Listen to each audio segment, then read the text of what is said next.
Latest update share करूंगा आपके साथ। उसके साथ साथ ग्लोबल मार्केट का हालचाल, FSDS का डेटा और मोस्ट इंपॉर्टेंट पार्ट कल मार्केट एनालिसिस। तो रिक्वेस्ट करूंगा आप सभी को प्लीज वीडियो को बिना स्किप के पूरा अंत तक जरूर देखना और खास करके इस वीडियो की आखिरी 3-4 मिनट पे जब हम मार्केट को एनालाइज करेंगे, समझने की कोशिश करेंगे कि कल यानी शुक्रवार बाजार किस तरह मूव कर सकता है, उस पार्ट को कतई मिस मत करना। ओके, तो आइए सर, सबसे पहले हम चेकआउट करते हैं आज हमारे मार्केट एनालिस्ट ने क्या कहा। लास्ट डे इतना बढ़िया क्लोजिंग के बेस पे नेक्स्ट डे मार्केट किस तरह मूव कर सकता है। सो आज इस टॉपिक को कवर किया LKP सिक्योरिटीज की तरफ से एक एनालिस्ट ने। अब क्योंकि देखिए लास्ट डे निफ्टी 50 एक झटके में 24,750 की जोन को क्रॉस करके काफी ऊपर क्लोजिंग दिया, तो ऐसे में जो यहाँ पे स्ट्रॉन्ग लेवल मेंशन किया है आपके मतलब एनालिस्ट द्वारा, अब देख सकते हो नीचे की तरफ सपोर्ट पॉइंट है 24,500 और रेजिस्टेंस आई थिंक कि यहाँ पे कुछ मिस्टेक हुआ है 24,800 नहीं, आई थिंक कि 850 के आसपास हो सकता है। बाकी साथियों आप लोगों का क्या ओपिनियन है, मतलब कल शुक्रवार बाजार किस तरफ जाएगा, जो भी आपके हिसाब से लगता है कमेंट करके बताइए। अच्छा, सेम टॉपिक को कवर किया।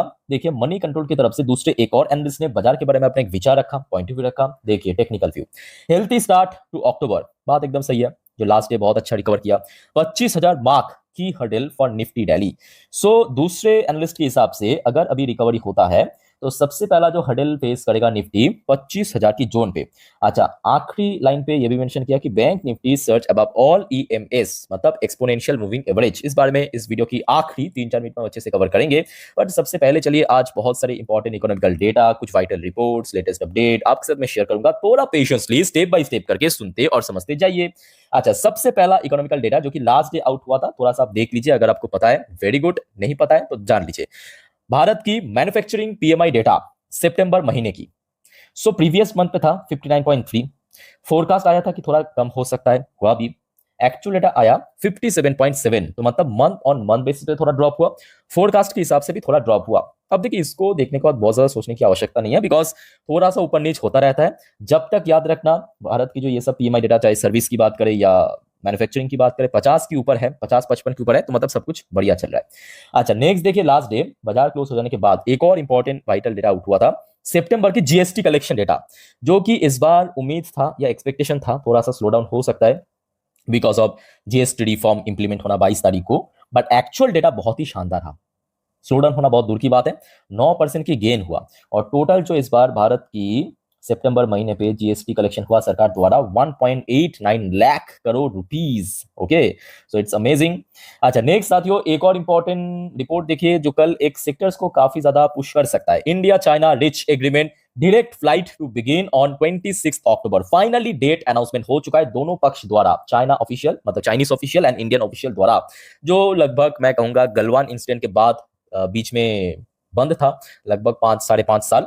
फर्दर 5.5 साल बाद 26 अक्टूबर से भारत और चाइना के बीच फिर से डायरेक्ट फ्लाइट शुरू होगा। डायरेक्ट फ्लाइट मतलब क्या, इसके पहले कोई यात्री यहाँ पे मतलब इधर उधर नहीं करते थे, घुमा के जाते थे, बीच में कहीं पे हॉल्ट किया, फिर वहां से दूसरा फ्लाइट। बट इस बार क्या होगा, चाइना और भारत के बीच में एकदम डायरेक्ट फ्लाइट होगा, तो जिसके कारण एक्चुअली बहुत सारे, एक तो एविएशन सेक्टर को भी जो कंपनी है उनको बेनिफिट मिलेगा और कहीं ना कहीं लोगों को भी काफी बेनिफिट मिलेगा। अच्छा, इसके अलावा एक और रिपोर्ट आप जरा देखिए, ये रिपोर्ट आया है जो महिंद्रा ग्रुप की ओनर है आनंद महिंद्रा जी की तरफ से, turbulent times for India, chance for tech self reliance. मैं कहूँगा एकदम 100% सही है और कहीं ना कहीं ये जो टफ टाइम या जो US ने भारत को 50% टैरिफ इंपोज किया, ये बहुत ज्यादा मदद कर रहा है। जो काम अगले 10 साल बाद होना चाहिए था या 8-10 साल होने को था, वो अभी हो रहा है। ये बेस्ट पार्ट है। देखिए हर एक इंसिडेंट की, हर एक चीज की कुछ ना कुछ पॉजिटिव, कुछ ना कुछ नेगेटिव साइड रहता है। नेगेटिव साइड सबको मालूम है, बट ये कुछ पॉइंट है मैं कहूंगा पॉजिटिव साइड। अच्छा, एक और रिपोर्ट आप जरा देखिए, एसपी की तरफ से आया है report, India to emerge as next petrochemicals power house with $37 billion capex push. Capex मतलब क्या समझा था आपको इसके पहले में, कैपिटल एक्सपेंडिचर, मतलब जो कोई भी देश की इकोनॉमी या कोई सेक्टर्स पे या कोई देश मतलब कंपनी अपने व्यापार को बढ़ाने के लिए या अपना जो क्या कहूं मतलब जो टोटल लिमिटेशन है, लिमिटेशन को और ज्यादा पुश करने के लिए जो पैसा यूटिलाइज करते हैं उसे कहते हैं कैपेक्स यानी कैपिटल एक्सपेंडिचर।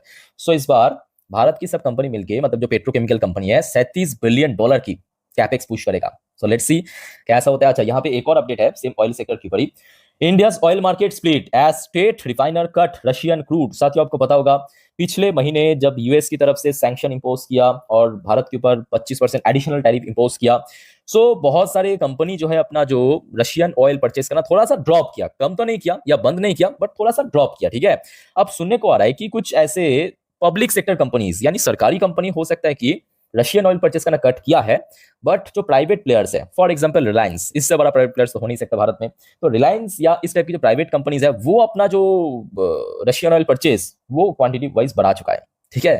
अच्छा, एक और रिपोर्ट जरा देखिए, ये भी आज की रिपोर्ट है। If external headwinds remain and growth start to decelerate, MPC likely to cut rate in December, but मे भी हो सकता है मेरे हिसाब से, क्योंकि देखिए back to back 2 MPC meeting में रेपो रेट अनचेंज रखा है। सो पॉसिबिलिटी है दिसंबर की महीनों पे जब एमपीसी मीटिंग होगा फिर से कट होने का चांस, और कट हुआ तो मैं कहूंगा इकोनॉमी के लिए या बैंक्स के लिए बहुत बढ़िया रहे, और इस बार डिसीजन भी मैं एकदम कहूंगा एकदम परफेक्ट है, ठीक है। अच्छा, नेक्स्ट एक और रिपोर्ट थोड़ा मैं आपको शेयर करना चाहूंगा, ऐसे कुछ कंपनी की शेयर जो कि हाईली डिविडेंड पे करता है, यानी जिसका डिविडेंड यील्ड एक्चुअली बहुत ज्यादा है। सो सबसे पहले नंबर 1 कंपनी आप देख सकते हो प्रेमको ग्लोबल, इसकी डिविडेंड यील्ड लगभग 10.3%। अच्छा, दूसरे पोजीशन पे आ जाता है हमारे अग्रवाल साहब की कंपनी यानी वेदांता लिमिटेड, 9.3% की डिविडेंड यील्ड है फाइनेंशियल 25 में। एमसीटीएस 8.5% की डिविडेंड यील्ड, इसके अलावा जगरन प्रकाशन 8.3% की प्रीमियम, पीटीसी इंडिया 7% की प्रीमियम, चलो बढ़िया। कोल इंडिया का तो रहना चाहिए लगभग 6.8% की डिविडेंड यील्ड, कैस्ट्रल इंडिया भी 6.5% की डिविडेंड यील्ड, गुजरात इंट्रक्स 6.1% की डिविडेंड यील्ड, हिंदुस्तान जिंक 6% की डिविडेंड यील्ड, नीरलॉन लिमिटेड 5.6% की डिविडेंड पे किया है पिछले फाइनेंशियल ईयर पे, ठीक है।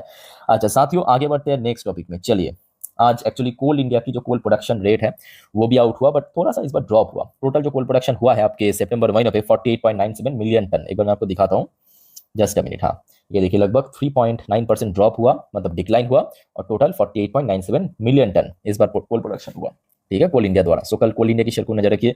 अच्छा, एक और रिपोर्ट जरा मैं आपको दिखाता हूँ। कल आपको 1 अक्टूबर था, और 1 अक्टूबर के दिन मोस्टली आपकी ऑटो कंपनी की पिछले मंथ की जो सेल्स की रिपोर्ट वो आउट हुआ, और इस बार काफी बढ़िया रहा, और खास करके जीएसटी रिफॉर्म इंप्लीमेंट होने के बाद car sales bounce back in September after 4 months slam on new tax rate. So कल एंटायर ऑटो सेक्टर को नजर रखना, ओके। अच्छा, एक इंडिविजुअल कंपनी की शेयर के ऊपर एक छोटा सा अपडेट आप देख लीजिए। Ashoka Buildcon acquire majority stake in JTCL for ₹166। तो कल अशोका बिल्डकॉन की शेयर के ऊपर भी इक्वली नजर रखना।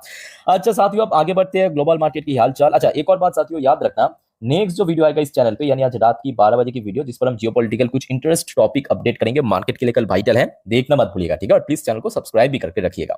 अच्छा, डॉ जोन्स की पोजीशन सुबह से ही थोड़ा बहुत वॉलेटाइल है। वॉलेटाइल क्यों है? कल रात की 12 बजे की वीडियो में अपडेट दिया था, क्योंकि यूएस गवर्नमेंट शटडाउन हो चुका है। यूएस गवर्नमेंट शटडाउन हो चुका है बेसिकली कुछ एसेंशियल सर्विस को छोड़ के। एसेंशियल सर्विस मतलब आपके सेना हो गया, पुलिस हो गया, कुछ मेडिकल, इसके अलावा जो नॉन एसेंशियल सर्विस है यूएस के अंदर गवर्नमेंट के कंट्रोल पे, वो कंप्लीटली दोस्तों अपने एम्प्लॉइज को छुट्टी में भेज चुका है, क्योंकि सरकार के पास अपने एम्प्लॉय को पैसा या तनख्वाह देने के लिए कुछ फंड नहीं है, फंड रोक दिया गया। तो डिटेल में आपको मैं कल अपडेट दे चुका हूं, तो जिस वजह से यूएस बाजार अभी थोड़ा सा वॉलेटाइल चल रहा है। नैस्डैक कंपोजिट की बात करें एट द सेम टाइम थोड़ा बहुत पॉजिटिव में जरूर है, बट कुछ खास पोजीशन पे नहीं है। यूएस की 10 साल की बॉन्ड डील लास्ट डे भी ड्रॉप हुआ था, अभी भी आप देख सकते हो ऑलमोस्ट 4 के आसपास पहुंच चुका है। अच्छा, क्रूड ऑयल के अंदर बैक टू बैक 3 दिन से ड्रॉप चल रहा है, अभी भी आप देखिए 64.29 यूएसडी पे पहुंच चुका है पर बैरल। अच्छा, इंडियन करेंसी की वैल्यूएशन ऑलमोस्ट स्टेबल है। अब चलिए, मोस्ट इंपॉर्टेंटली देखिए भारत की कुछ कंपनीज जो एडीआर वर्जन में यूएस में लिस्टेड है। एक तो हो गया आपका विप्रो लिमिटेड, एडीआर वर्जन 1.14% आपके नीचे आ चुका है इमीडिएटली।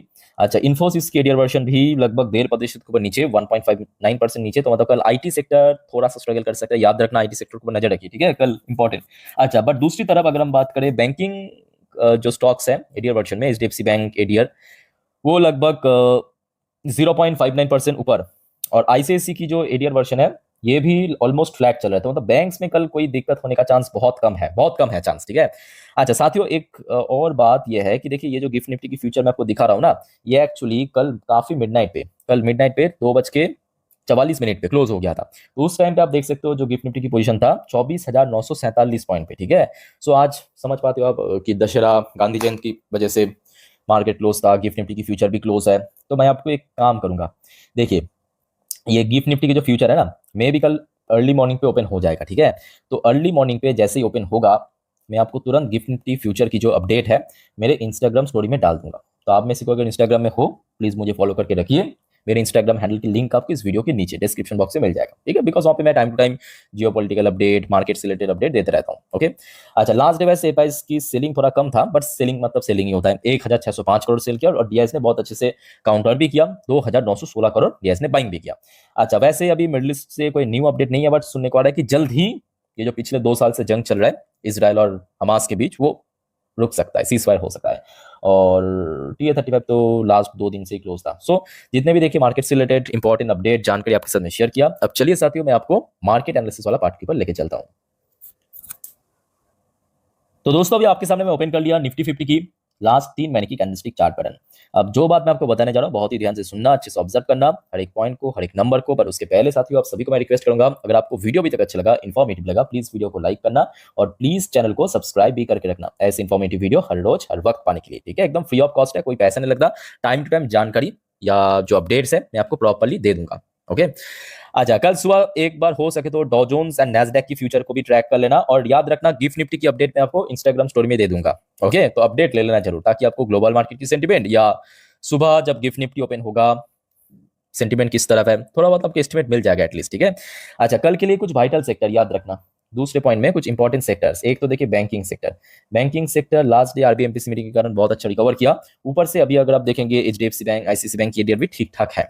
अच्छा आईटी सेक्टर भी इंपॉर्टेंट है, बिकॉज यूएस में थोड़ा सा इंटरनल इश्यूज चल रहा है और यूएस में अगर कुछ भी ऊपर नीच हुआ आईटी में इंपैक्ट पड़ता है, पता होगा आपको। अच्छा इसके अलावा देखिए ऑटो कंपनी की सेल्स की रिपोर्ट इस बार काफी तगड़ा आया।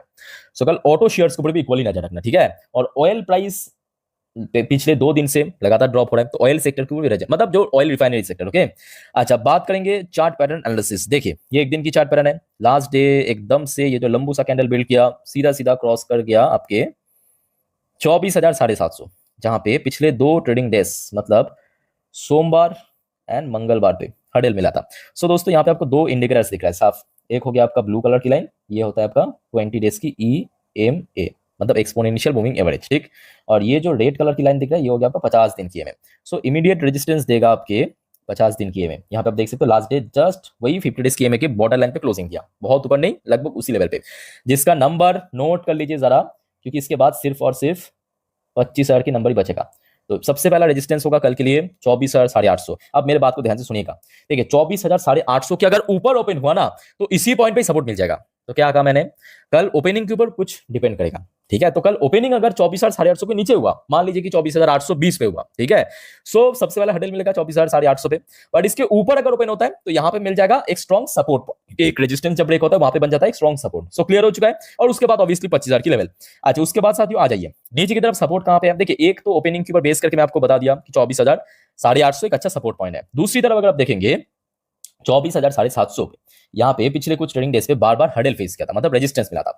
सो रेजिस्टेंस जब ब्रेक होता है वहां पे बन जाता है सपोर्ट। ठीक है, सो यहाँ पे 2 सपोर्ट लेवल आपको नीचे की तरफ दिखेगा, मतलब स्ट्रॉन्ग सपोर्ट लेवल। एक तो हो गया 24,750 क्लियर ये, और दूसरा जो पिछले कुछ दिनों पे बार बार सपोर्ट मिला था स्ट्रॉन्गली 24,600। तो मैं आपको ऊपर की लेवल बता दिया ओपनिंग के बेस पे, ओके, और नीचे की तरफ सपोर्ट भी बता दिया ओपनिंग के बेस पे। अब बात करेंगे बैंक निफ्टी। देखिए बैंक निफ्टी की रोल कल बहुत वाइटल है, क्योंकि जहां पे अगर आप देखेंगे निफ्टी 50 अभी भी ये 2 इंडिकेटर्स आपको दिख रहा है ना, इसके नीचे है, अभी भी नीचे है। ठीक है, बट बैंक निफ्टी जैसे कि वो शुरू में मनी कंट्रोल वाली एनालिस्ट ने क्या कहा, याद आ रहा है कुछ, कि बैंक निफ्टी दोनों ही EMA को क्रॉस करके ऊपर पहुंच गया, तो यही 2 EMA की बात कह रहा है। जबकि मंगलवार के दिन देखिए यहाँ पे क्लोजिंग था, सोमवार यहाँ पे था। ठीक है, तो मतलब ये 2 EMA या 2 इंडिकेटर्स के नीचे था, और लास्ट डे क्या हुआ, ये 2 EMA, ये 20 ये 50 इसके ऊपर पहुंच चुका है। सो सबसे पहला रेजिस्टेंस कहां पे सपोर्ट कहां पे मिलेगा, याद कीजिए, सोचिए। अभी मैं आपको क्या कहा कि एक रेजिस्टेंस जब ब्रेक करता है वहीं पे बन जाता है सपोर्ट। सो बैंक निफ्टी के लिए इमीडिएट जो रेजिस्टेंस पॉइंट 55,000 लगभग 100 के आसपास, और ऑब्वियसली 55,000 की लेवल भी एक साइकोलॉजिकल लेवल है। अच्छा ऊपर की तरफ बात करें कहां पे रेजिस्टेंस है, सोचिए जरा। रिसेंटली मतलब पिछले हफ्ता हमने देखा था जब निफ्टी, पिछले नहीं सॉरी सेकंड लास्ट वीक में, ठीक है, उसके बाद तो गिरावट ही हो गया था। सो यहाँ पे जहां पे रिसेंटली हाई टच किया था सितंबर पे, जिसका नंबर लगभग 56,000 के जस्ट नीचे 55,900 के लेवल पे, ये अगला resistance, strong resistance. So let's see कल क्या होता है। बट हाँ मैं कहूंगा बार बार कि देखिए आज की डेट में हम लोग ऐसे सिचुएशन पे है ना, जियोपॉलिटिक्स या बहुत सारे न्यूज अपडेट्स के बेस पे मूव कर रहा है, तो हर एक अपडेट लेते रहना हमेशा। और साथियों आपका कोई कंफ्यूजन है या समझने में दिक्कत है, डाउट्स है, कमेंट करके बताइए। और जो हमेशा मैं आपको कहता हूँ याद रखना कि बाजार बहुत रिस्की है, गलती से भी FNO trading, intraday, put call, buy sell, hold, इन सब चक्कर में मत पड़ना। खास करके आप इस बारे में बिल्कुल भी कोई नॉलेज या एक्सपीरियंस जानकारी नहीं रखते हो तो नॉर्मली देखिए वीडियो, कोई दिक्कत नहीं है, जानिए सीखिए। और कोई दिक्कत है तो मुझे कमेंट करके पूछ लीजिए। ऐसे इन्फॉर्मेटिव वीडियो हर रोज पाने के लिए प्लीज चैनल को सब्सक्राइब भी करके रखिए। तो मिलते हैं नेक्स्ट वीडियो में, तब तक के लिए टेक केयर, बाय बाय, जय हिंद।